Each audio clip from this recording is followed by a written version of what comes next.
Oke. Shalom, Tuhan Yesus berkati. Baik, hari ini kita lanjut lagi ya. Kita masuk pada part 7. Di mana kemarin kita berbicara tentang nggak boleh mencobai Tuhan. Tetapi apabila kita dicobai, tangan Tuhan tetap menopang kita. Di mana kita mempelajari kehidupan itu nggak ada yang sempurna. Tokoh-tokoh Alkitab udah kita baca, di mana termasuk biji mata Tuhan, masuk orang yang demikian dekat sama Tuhan. Daud biji mata, Musa demikian dekat 40 tahun sama Tuhan, berjumpa muka dengan muka. Juga Tuhan Yesus sendiri punya kegagalan masing-masing. Tetapi tokoh-tokoh Alkitab tidak pernah menyesali kegagalannya. Karena di dalam kegagalannya Tuhan juga menopang. Kemarin juga kita belajar sisi sedikit keuangan. Di mana banyak ada anak-anak Tuhan itu yang rindu, tulus, dan mau dipakai keuangannya. Tapi ada beberapa orang yang memang punya perilaku yang tidak baik.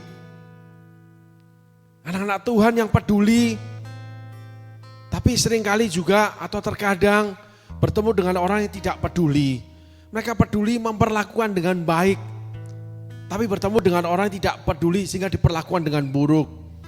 Tetapi kemarin kita belajar bagaimana tokoh-tokoh Alkitab menerimanya, tidak menyesalinya. Lalu kita juga belajar tentang perjalanan salib, di mana kita harus rela memikulnya.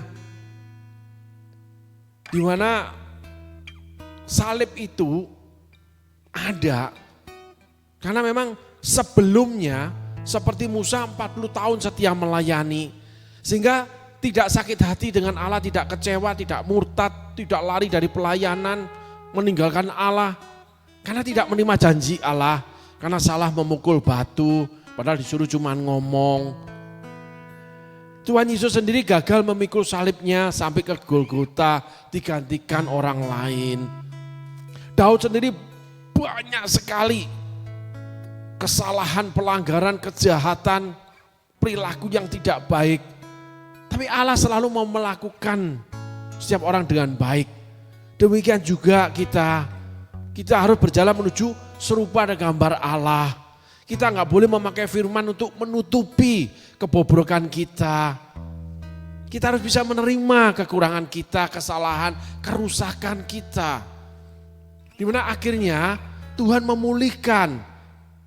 Memulihkan itu bukan orangnya. Musa gak dipulihkan terus masuk tanah perjanjian. Daud gak dipulihkan keluarganya, tetap kill or to be kill. Tetap kakak memperkosa adik, tetap para panglima memberontak. Karena memang Daud menabur yang buruk, Musa menabur yang buruk. Tuhan Yesus memang kelelahan memikul salibnya. Ada hal-hal yang akhirnya menjadikan segala sesuatu menjadi buruk. Tetapi Allah tidak memperhitungkannya. Allah tidak memulihkan hal yang buruk jadi baik. Tapi Allah menyediakan yang baik. Jadi yang buruk itu di masa lalu. Yang diterima itu yang baik, gak ada hubungan dengan yang buruk, gak ada. Walaupun bisa kita bicarakan kita menabur. Tetapi orang yang punya perilaku buruk, itu akan terus berperilaku buruk karena memang dia gak peduli.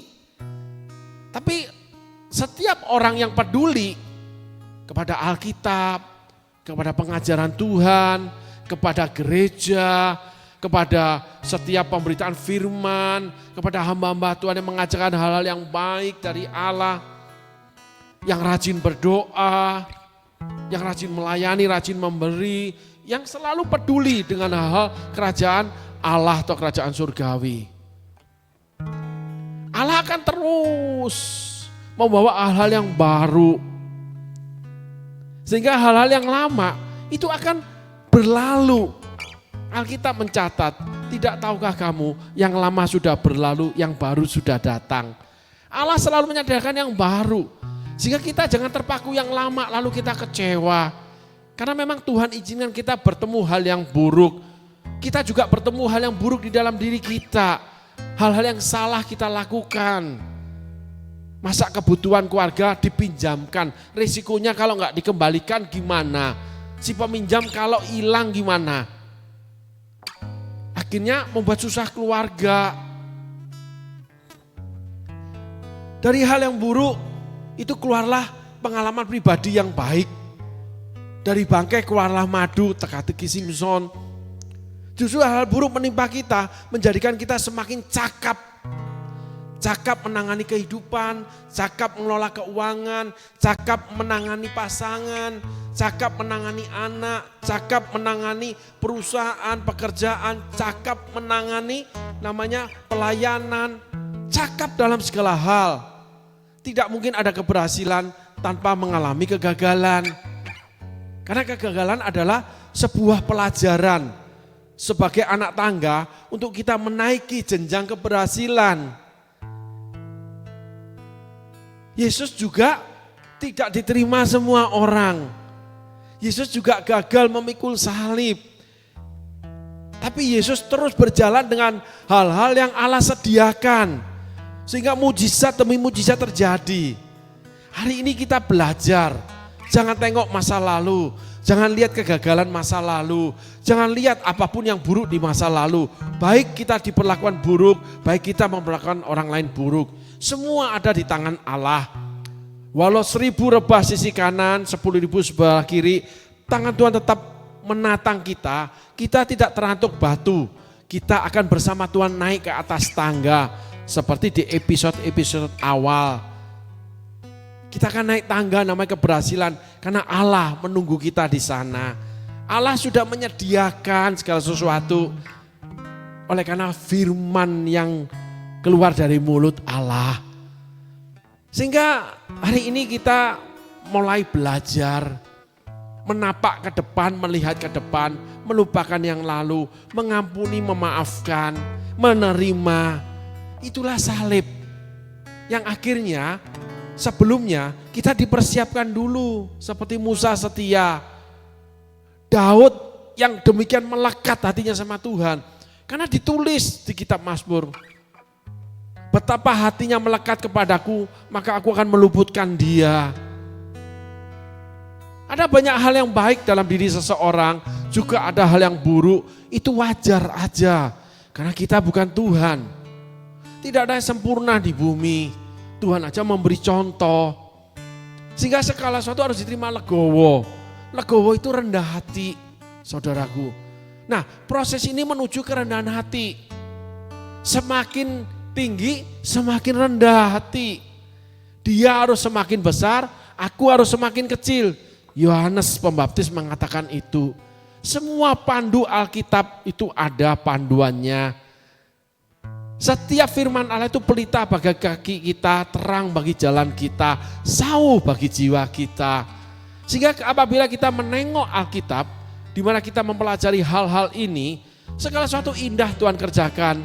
Seperti di Taman Eden, kita kelola. Adam dan Hawa jatuh. Akhirnya dikeluarkan dari Taman Eden. Kain membunuh adiknya. Minta tetap dilindungi Tuhan. Sampai menuju Nuh. Tidak ada yang musnah. Mungkin saudara sedang kesulitan, sedang jatuh, sedang kena air bah, sedang banyak diambil orang, sedang mengalami sangat sulit. Apapun yang terjadi, entah karena keburukan orang lain, entah karena keburukan kita sendiri. Ingat, kalau kita menuju Golgota, kalau kita mau memikul kelemahan kita atau orang lain, peduli terhadap manusia sesama, peduli terhadap yang namanya Allah, mengasihi Allah dan mengasihi sesama, Tuhan sudah sediakan. Tetapi sekali lagi seperti di awal saya katakan, Tuhan tidak memulihkan kerusakan, saudara yang harus memperbaikinya. Apabila terjadi hal yang buruk karena saudara melakukan yang buruk.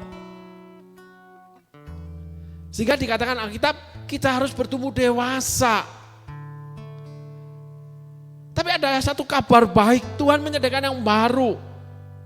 Daud sampai akhir hidupnya 40 tahun memerintah tidak terkalahkan. Walaupun secara pribadinya jungkir balik dia. Bukan dengan musuh. Dengan keluarga sendiri, anak-anaknya memberontak. Persoalan keluarga yang kakak memperkosa adik, saling bunuh di antara anak-anak raja. Panglima yang memberontak yaitu Yoab. Panglima yang membunuh Abner, panglimanya Saul. Panglima yang membunuh Absalom, memberontak terhadap perintah raja. Panglima yang menginjak-injak harga diri raja. Mungkin saudara seseorang pemimpin keluarga, pemimpin pekerjaan, pemimpin pelayanan, pemimpin apapun. Mungkin saudara sedang diinjak-injak orang terdekat saudara yang paling saudara kasihi, diperlakukan dengan buruk. Enggak apa-apa saudaraku. Tuhan tetap meneguhkan Daud. 40 tahun Daud tidak terkalahkan. Saul berperang mengalahkan musuh-musuhnya. Daud berperang bukan hanya mengalahkan, tapi menaklukkan negeri-negeri itu. Sehingga mereka memberikan upeti. Salomo anak Daud itu tanpa berperang menerima upeti. Termasuk dari Ratu Sheba. Karena janji Allah. Sehingga dalam hidup ini kita harus memandang Tuhan. Harus berpegang pada perintah Tuhan yang keluar dari mulut Allah. Yang kita sudah terima. Dan Allah sendiri yang berjanji melakukannya. Kita enggak boleh kita mati-matian mengejarnya. Kita enggak boleh membangun itu habis-habisan satu sisi. Karena kita akan kecewa seperti Yudas. Yudas luar biasa. Yudas itu bendahara Tuhan. Ketika minyak narwastu itu dipecahkan untuk mengurapi Yesus, Yudas protes. Loh ini minyak ini kan mahal, kalau dijual bisa untuk orang miskin. Pelayanan Yudas itu benar. Tetapi perilaku Yudas buruk sekali. Dia sering mencuri uang kas. Sampai akhirnya dia menjual Yesus. Dan membeli sebuah ladang untuk kehidupan dia. Karena Yudas gak peduli dengan Yesus. Yudas gak peduli dengan saudara-saudara yang lain mengikut Yesus. Ada banyak orang di pelayanan seperti itu, di gereja seperti itu. Yang penting saya tumbuh, yang penting saya kaya, yang penting saya sudah memberi. Yang penting saya itu yang paling dipakai. Tanpa peduli mengajak yang lain saudara-saudara. Namanya berbagi dalam segala hal. Yang penting saya yang paling dihargai, yang penting saya paling dekat dengan pastor. Yang penting saya. Itu Yudas. Akhirnya menyesal dengan perbuatan yang buruk. Dia kembalikan uangnya, imam-imam gak mau terima. Akhirnya dia bunuh diri. Saul juga sama. Yang penting saya berkuasa, yang penting. Gak peduli dengan sesama, gak peduli dengan Tuhan. Akhirnya setelah 40 tahun penuh kemenangan, di pertempuran terakhir, dia dikalahkan bangsa Filistin. Pertempuran hebat, sudah dia hampir kalah. Baru dia cari Tuhan. Inilah orang-orang yang mengejar kemenangan, yang berperilaku baik tapi sesungguhnya mereka itu buruk. Sehingga ketika saudara kecewa, seperti Yudas, seperti Saul, saudara ingat, mereka itu punya perilaku yang buruk, tidak peduli. Semua cuma untuk aku, egosentris. Membangun diri, memperoleh diri. Ya ada yang mengatakan memperkaya diri. Doa habis-habisan untuk supaya dipakai Tuhan. Semua berlebih-lebih saudaraku. Seperti di part 6 kita belajar. Akhirnya ada tercatat beberapa orang yang kita sebut Yudas dengan Saul aja. Kecewa. Lalu bunuh diri. Karena karena enggak mendapatkan Tuhan. Nah ini adalah garis merah, traffic light yang merah sekali. Verboten, dilarang masuk. Perbuatan seperti Yudas dan Saul itu jangan pernah ada di dalam hidup saudara. Yang tidak peduli dengan manusia, dengan Tuhan. Cuma untuk diri sendiri. Saudara memasuki daerah terlarang yang Allah larang masuk. Karakter yang terlarang. Perilaku yang buruk karena tidak peduli. Halo, Simon Kirene peduli saudaraku. Daud itu peduli. Absalom itu memberontak sama Daud gak boleh dibunuh karena dia anakku. Yoab tidak peduli. Daud lagi berduka karena anaknya dibunuh Yoab dengan namanya para pengawal dia. Tergantung di atas pohon. Daud itu nangis. Yoab memerintahkan Daud untuk memberikan pidato kemenangan. Gak boleh nangis karena nanti rakyat jadi lemah. Daud diambil alih kekuasaannya sama Absalom. Dia bisa perangi Absalom. Terjadi perang saudara, berdarah kerajaan Israel. Daud menyerahkan kerajaannya. Dia dimaki-maki oleh Simei, dipermalukan di depan rakyat banyak. Yoab mau bunuh. Sorry, bukan Yoab, salah satu panglimanya, saya lupa namanya. Mau potong kepalanya Simei. Daud cuma berkata, apa urusanmu? Kalau ini diizinkan Tuhan, biarlah ini menjadi belas kasihan Tuhan. Daud peduli dengan sesama, gak mau berperang. Dengan pasukannya sendiri dipimpin oleh anaknya yang memberontak. Daud juga peduli meminta belas kasihan Allah. Ketika kasus Batseba terjadi, dia katakan hanya kepadamu aku sudah berdosa. Mazmur 51. Ditegur oleh Nabi Nathan, detik itu juga dia bicara, aku sudah bersalah terhadap Tuhan.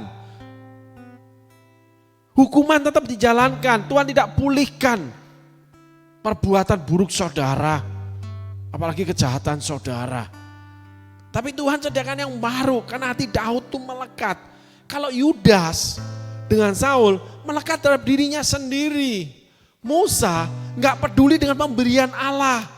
Gak masuk perjanjian gak apa-apa. Kamu gak buat aku kaya gak apa-apa. Kamu gak pakai aku gak apa-apa. Kamu gak berkat seperti hamba-hamba Tuhan lain atau saudaraku yang lain punya pekerjaan yang luar biasa. Padahal kami sama-sama melayani satu letting di gereja. Aku hidup sederhana, kamu hebat, kamu dipakai, kamu jadi pejabat. Aku jadi penjahit. Yang penting jangan jadi penjahat saudaraku. Itulah namanya kasih karunia. Kasih karunia itu membutuhkan kasih kepada Allah dan kasih kepada sesama. Banyak orang memakai kasih karunia menjadi selimut kebenaran. Untuk menghangatkan dirinya saja. Kasih karunia itu diberikan untuk kita menjadi berkat. Untuk membawa kita lebih mengasihi Allah. Bukan untuk membangun diri kita saja. Itulah Musa. Yang penting tugas 40 tahun selesai udah lega dia. Itulah Daud. Yang penting diampuni Tuhan udah lega. Kalau Saul tidak, tetap mempertahankan kekuasaannya. Dan lebih aneh lagi, Tuhan tetap teguhkan kekuasaannya. Hati-hati dengan karakter ego. Yang cuman aku loh. Tuhan tidak bicara lagi sama Saul, saudaraku. Itu di awal-awal perjalanan Saul sebagai seorang raja. Kalau Daud punya peduli terhadap Tuhan, peduli terhadap sesama anggota kerajaan, peduli terhadap anak, peduli terhadap pasukannya. Yoab tidak peduli. Maka Yoab akhirnya mati dipancung oleh Benaya dalam pemerintahan Salomo. Sembari pegang tanduk mesbah, walaupun kita melayani Tuhan, walaupun kita diurapi Tuhan, apabila kita punya hati tetap kekeh, gak peduli, tetap untuk aku, pada suatu saat saudara akan kecewa. Dan ingat saudaraku, Tuhan tidak menegur Yudas. Yudas ditulis di kitab Yohanes sering mencuri uang kas. Tapi Yesus gak pernah ngomong. Bahkan Yudas itu ngomong gini Yesusnya. Orang yang menyerahkan aku akan mencium pipiku ini yang pertama kali. Dan Yudas melakukannya loh. Yang kedua, Yesus ngomong sama Yudas dalam perjamuan. Yudas, lakukan apa yang ada di hatimu. Setelah Yesus ngomong gitu, itu ditulis, iblis langsung menguasai hati Yudas. Iblis merasuki Yudas. Saudaraku, ada dimensi lain yang kita nggak tahu di mana itu dalam kendali Allah. Itu sama dengan Yesus ngomong, Yesus tahu iblis akan membawa Yudas pada kematian kekal. Yesus serahkan. Yesus tahu Saul akan mencari Nabi Samuel. Nabi Samuel sudah dipanggil pulang. Yesus tahu Saul akan mencari pertolongan Allah. Tapi Yesus tidak beri kesempatan. Sehingga hari ini kita belajar dari kepedulian. Oleh karena Tuhan beri kesempatan. Kesempatan bertumbuh, kesempatan memperoleh kekayaan, kesempatan untuk melayani. Yang didasari, kasihlah Tuhan Allahmu dan kasihlah sesamamu. Itulah seluruh isi kitab para nabi. Terkadang dari dua hal ini. Yang membuat kita bertemu dengan firman ini. Kita tidak akan pernah bisa tidak bertemu dengan iblis. Tidak akan pernah bisa dalam kehidupan kita tidak bertemu dengan orang-orang yang punya karakter yang buruk. Kalau boleh quote and quote seperti iblis. Kita tidak akan pernah bisa ketemu orang, menghindar untuk ketemu orang seperti Yudas, seperti Absalom, seperti Saul, seperti Yoab, dan banyak tokoh-tokoh Alkitab, termasuk kejahatan Daud. Itulah segi keadilan Allah. Kita nggak bisa menghindar. Sehingga ketika Yesus dipenuhi oleh Roh Kudus setelah dibaptis oleh Yohanes Pembaptis, setelah Allah berfirman kepada Yesus, Yesus dibawa ke padang gurun untuk dicobai oleh iblis. Dan setelah itu Yesus diserahkan kepada iblis, di mana kita sampai titik bagaimana jangan mencobai Tuhan Allahmu. Karena memang segala sesuatu yang di depan saudara, Tuhan sudah tentukan. Bagaimana juga Saul memerintah 40 tahun tidak terkalahkan. Bagaimana Daud 40 tahun tidak terkalahkan. Bagaimana Musa 40 tahun tidak terkalahkan. Tapi semuanya terjungkal dengan Allahnya. Yang dua orang selamat, yang satu tidak selamat. Sehingga kembali lagi semuanya itu bergantung antara kita dengan Tuhan kita. Antara Tuhan dengan kita sendiri. Di mana hatimu berada, hartamu berada. Oleh karena hatinya melekat, itu Daud. Oleh karena setianya Musa. Mereka menjadi biji mata Allah, menjadi sahabatnya Allah. Baik, kita pelajari lebih lanjut, kita masuk ke ayat 8. Untuk perikop firman ini saudaraku. Dan iblis membawanya pula ke atas gunung yang sangat tinggi dan memperlihatkan kepadanya semua kerajaan dunia dengan kemegahannya. Saudaraku, kita belajar lagi di ayat 8. Ingat saudaraku, segala sesuatu yang lebih. Iblis membawa Yesus ke tempat yang sangat tinggi. Segala sesuatu yang dalam waktu cepat saudara terima, yang sangat tinggi, yang sangat berharga, yang sangat lebih, sangat berhasil, sangat kaya, segala sesuatu itu mudah.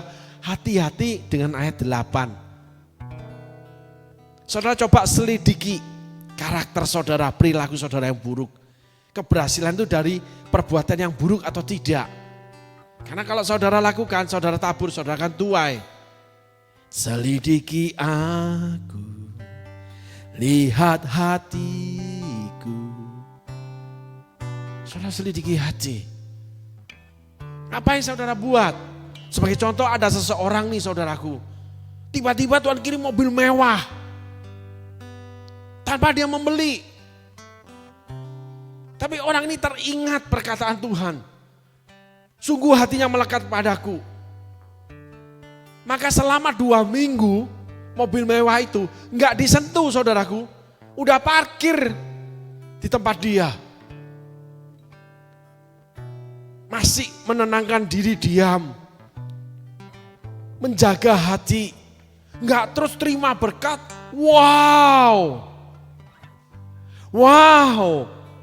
Luar biasa. Lupa dengan tanggung jawab. Terima berkat, lupa dengan harus memberkati keluarga. Lupa dengan tanggung jawab memberkati pelayanan kepada Tuhan. Lupa harus menyelesaikan kewajiban-kewajiban dia.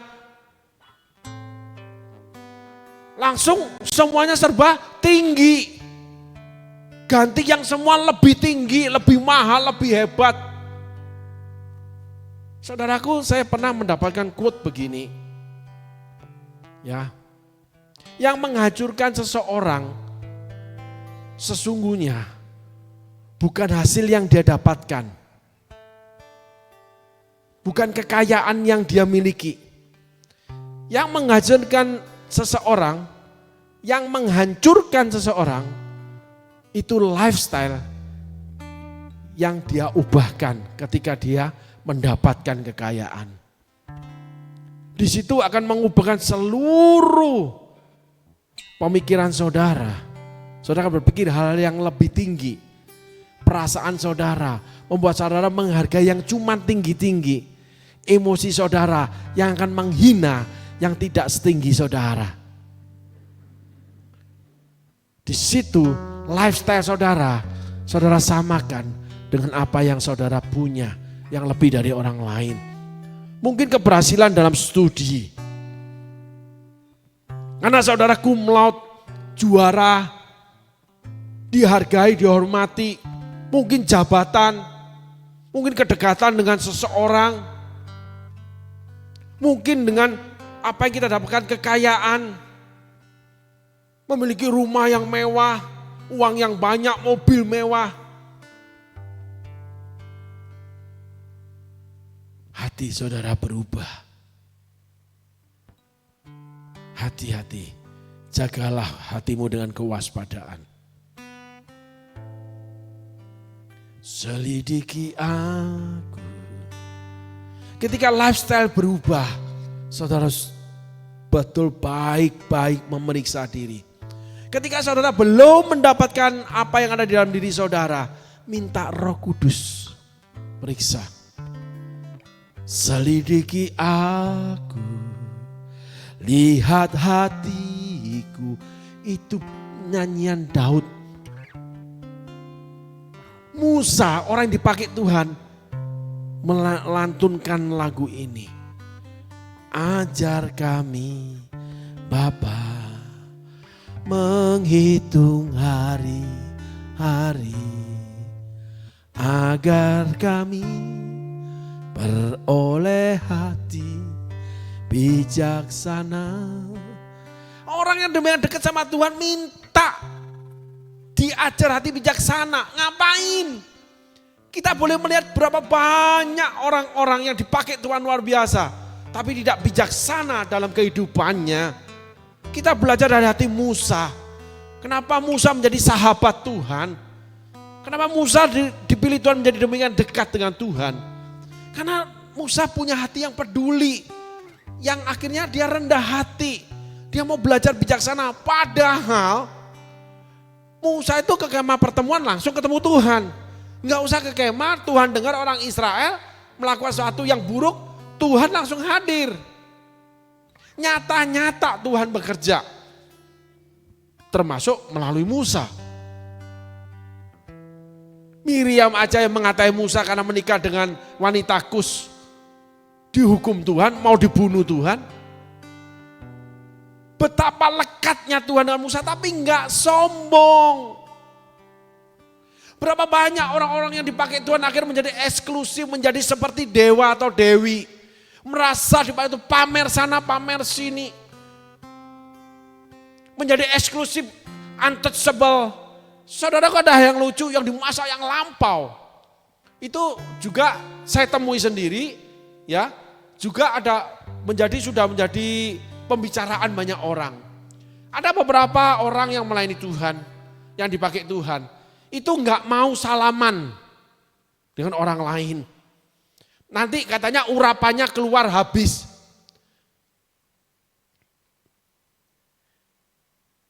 Di mana ayatnya? Air itu akan mengalir ke tempat yang rendah.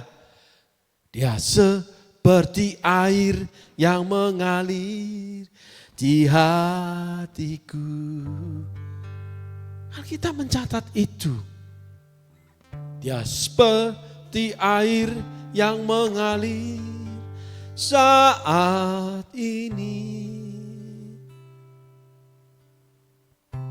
Tuhan itu akan memeriksa, dia akan turun, dia akan mengisi segala sesuatu yang kosong, yang dibawa. Bagaikan bejana siap dibentuk, inilah hidupku di tanganmu. Seorang nabi dipanggil Tuhan, kamu ke tukang periuk, kamu lihat.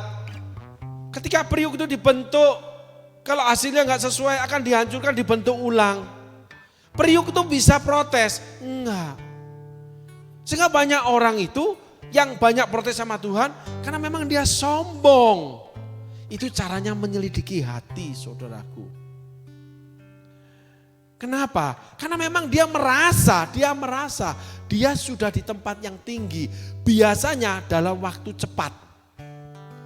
Sehingga lifestyle-nya, pikiran, perasaan dan emosi dia itu membelenggu, mengikat dia menjadi kuk besi. Jadi dia sekarang itu dia jaga stamina-nya dia. Dia akan habis-habisan dengan satu hal. Dia nggak akan punya peduli dengan hal yang lain. Pokoknya saya harus bekerja, saya harus punya uang. Terus ada alasannya berselimutkan kebenaran. Karena saya dipakai Tuhan memberkati pelayanan. Tuhan memberkati, adakah syarat Tuhan kamu harus bekerja mati-matian? Alkitab mencatat ada orang bangun pagi-pagi sampai malam-malam bekerja. Sia-sialah kamu membangun kalau bukan Tuhan yang membangun.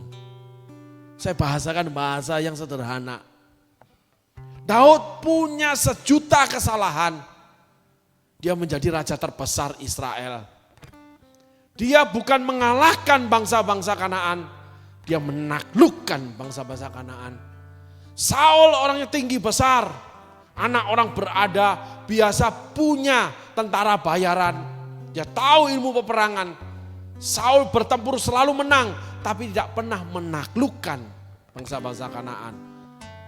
Saudara bekerja keras mati-matian melakukan segala sesuatu dengan hebat menurut saudara. Tuhan itu cuma sekedar membalikkan tangan. Saudara menjadi yang lebih bagi Tuhan. Karena Tuhan punya jalan dari hidup saudara. Akulah jalan, akulah kebenaran, dan akulah hidup. Saudara di dalam jalan Tuhan, di dalam kebenaran Dia yang hakiki, sehingga saudara hidup dan menghidupi orang lain. Itulah Yesus. Di part yang lalu kita bicara, Yesus juga gagal memikul salib horizontalnya sampai di Bukit Golgota. Musa gagal memukul batu, Daud terlalu banyak kejahatannya. Tetapi tidak menggagalkan rencana Allah. Sehingga untuk diberkati Tuhan memang ada rencana Tuhan. Lalu bagaimana memberi dan diberi? Tuhan akan tuntun, Tuhan akan berikan firman demikian mengikat untuk saudara melakukannya. Di dalam tujuan Tuhan. Sehingga ada orang-orang yang memang punya hati memberi lebih. Sehingga hidupnya diberkati Tuhan. Tetapi perilaku dia yang harus jaga, bukan Tuhan. Sehingga ketika diberkati naik ke gunung yang tinggi, ke tempat yang tinggi, orang itu menjadi Tuhan. Dia harus mempertahankan dirinya. Seseorang yang mempertahankan semua keberhasilan dia untuk mencapai lebih lagi, dia menjadi Tuhan atas dirinya. Karena Tuhan yang sebagai Tuhan meletakkan ketuhanan dia, tidak mempertahankannya, menjadi manusia, mati disalibkan oleh manusia. Itu perbedaannya. Sehingga untuk menghindari lifestyle yang dibangun karena keberhasilan, di mana isinya kesombongan, saudara sanggup kehilangan. Itulah namanya saudara penyerahan diri total kepada Tuhan. Itulah Yesus disalibkan total. Dia udah gak kuat pikul salib, dia digantung di atas kayu salib. 3 jam baru selesai. Ada perjalanan panjang penderitaan harus dipikul.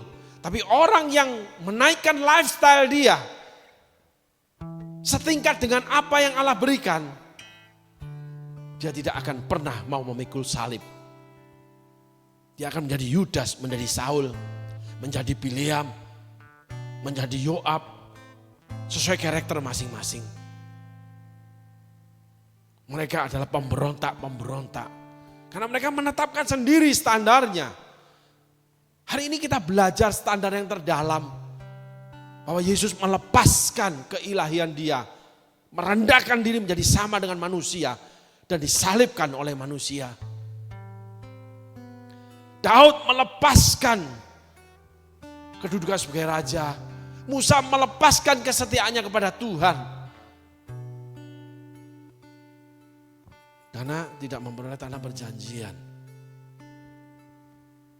Banyak hal-hal bisa kita gali dari Alkitab, tokoh-tokoh Alkitab. Tapi Yudas memperjuangkan masa depannya membeli ladang. Yudas menginginkan tetap punya uang dengan cara yang buruk, mencuri uang kas. Saul tetap mau menang perang sehingga melanggar ketetapan Allah. Dia memberi persembahan korban, perintah Allah secara terang-terangan dia lawan dengan dia tidak membunuh Raja Agag, termasuk memusnahkan seluruh rampasan dengan alasan yaitu untuk memberkati orang miskin. Sama dengan beberapa orang, saya harus kerja keras, saya penopang keuangan gereja. Tidak. Tuhan yang tentukan, Tuhan yang tanggung jawab. Kalau panggilan kita di sana, Tuhan akan selesaikan panggilannya. Daud selesai 40 tahun, Musa selesai 40 tahun, Saul selesai 40 tahun. Semuanya selesai karena firman Allah yang menopang. Tetapi tugas tanggung jawab kita untuk menyelesaikan hidup kita berkenan di hadapan Dia. Amin saudaraku. Hari ini kita belajar bagaimana kita harus berkenan kepada Allah. Karena Allah akan selalu menaikkan taraf hidup anak-anaknya. Allah akan terus meneguhkan firman-firmannya. Allah terus akan menggenapi janji-janjinya. Tetapi ketika lifestyle-mu tanpa seizin Allah, kamu tetapkan pola hidupmu, caramu menangani berkatmu, caramu menangani pekerjaan, caramu melayani. Kamu tetapkan, oleh karena engkau sudah di atas gunung yang tinggi, kau sejajarkan, sesungguhnya engkau sudah berbalik dari firman Allah. Kau sudah punya tujuan sendiri. Kau tidak menjadi seperti Yesus yang melepaskan segala sesuatu miliknya, tetap mengikuti kehendak Allah. Karena taman Getsemani 3 kali Yesus bicara berdoa. Dan Yesus berdoa, kalau boleh nih cawan ini berlalu, tapi jadilah menurut kehendak-Mu. Yesus dalam puncak kesuksesan dia, ketika masuk ke Yerusalem, dia dieluk-elukan, disambut dengan luar biasa, dipuji-puji. Hosana, terpujilah yang datang dalam nama Tuhan. Bahkan pakaian-pakaian manusia yang menyambut dia diletakkan di tanah menjadi pijakan, injakan kaki daripada keledai. Yesus tidak menaikkan lifestyle-nya. Yesus tidak meletakkan dirinya menjadi Tuhan. Dia mempertahankan keberhasilan dia. tidak mengejar lebih berhasil lagi, lebih punya uang lagi, lebih hebat lagi dalam hidup. Tidak. Yesus taat terhadap perintah Tuhan, masuk taman Getsemani. Dan dengan perasaan yang sedih, yang takut sampai mau mati, darah pun keluar dari pori-pori dia. Keringat saya yang seperti darah. Itu medis memang mengatakan kalau takut, pembuluh darah yang di bawah kulit luar itu pecah. Itu keringat diusap ini warnanya ada darahnya, pink. Itu ketakutan yang luar biasa. Yesus tetap mau taat. Yesus tidak menjadi seorang pemimpin yang setiap orang memberi upeti. Seperti yang sekarang. Yesus tidak menjadi seseorang yang harus dihormati karena Yesus memiliki kekayaan. Tidak. Yesus tidak memerintah-merintah. Yesus memerintah dirinya. Masuk taman Getsemani. Karena Allah memanggil dia. Yesus tetap meletakkan ketaatan sebagai batu penjuru hidup dia. Yesus menaikkan ketaatan dia. Lifestyle ketaatan dia naikkan. Bukan hanya tetap taat. Karena ditulis pertama, anak tidak pernah melakukan dari diri anak sendiri. Apa yang anak dengar, apa yang anak lihat itu anak lakukan. Roh Kudus pimpin Yesus, Yesus taat. Tetapi di taman Getsemani, Yesus bukan taat karena kemenangan, bukan karena diberkati. Yesus taat karena tahu dia akan dibunuh. Paulus juga sama. Ketika ditangisi nggak boleh berangkat, dia tahu penjara menanti dia tetap berangkat. Hati yang taat, hati yang legowo, hati yang rendah hati yang mau melepaskan keberhasilan, tidak menaikkan lifestyle-nya. Dirinya dinaikkan harus, bahkan ingin lebih dan lebih lagi. Sehingga hari ini kita belajar saudaraku. Apabila keberhasilan menghampiri kita dengan cepat, jangan-jangan iblis yang bawa kita. Jangan-jangan kita ini memang dibawa Roh Kudus ke padang gurun, mengalami kesesakan hidup. Lalu setelah itu dipertemukan, dibawa oleh iblis sampai kepada gunung yang tinggi. Untuk menyembah dia. Karena memiliki seluruh kekayaan dunia ini.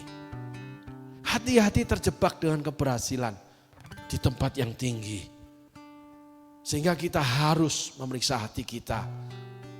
Dan hari ini kita belajar bagaimana kita melepaskan keberhasilan.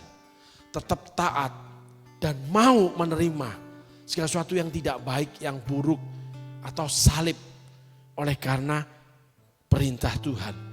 Sehingga kita naikkan ketaatan kita kepada Tuhan. Bukan diri kita di dalam pandangan manusia. Walaupun kita nggak mau. Kalau boleh cawan ini berlalu Bapak. Tapi ya Bapak udah biarin kehendakmu. Gimana aku kok gini, padahal aku bisa melakukannya dengan kekuatanku. Tidak. Aku bisa melakukan lebih lagi. Tuhan bilang stop. Sabat, berhenti. Stop, pelayanan dulu. Stop, memberi dulu. Stop, jangan ambil. Saya akan tutup dengan sebuah kesaksian saudaraku. Saya membaca sebuah buku yang mengatakan begini. Ada seorang jemaat yang ditanya oleh gembalanya. Jemaat ini awalnya cuma punya 1 koin. Awalnya seseorang yang tidak punya apa-apa. Itu di luar negeri saudaraku ya. Di Amerika itu. Jemaatnya Kenneth Hagin. Pastor Kenneth Hagin ya. Dia tulis kesaksian dia. Lalu menjadi kaya raya. Satu hari ditanya sama Pastor Kenneth Hagin. Lalu jemaat ini bersaksi. Pastor, dari awal yang uang saya cuma 1 koin. Setiap kali saya ingin memakai uang ini dalam investasi pekerjaan. Saya selalu masuk kamar. Saya berdoa berdua dengan Tuhan. Sampai Tuhan katakan boleh atau tidak. Walaupun tawaran yang datang setelah dia kaya raya. Itu yang pasti untung ketika Tuhan bilang tidak. Dia tetap tolak.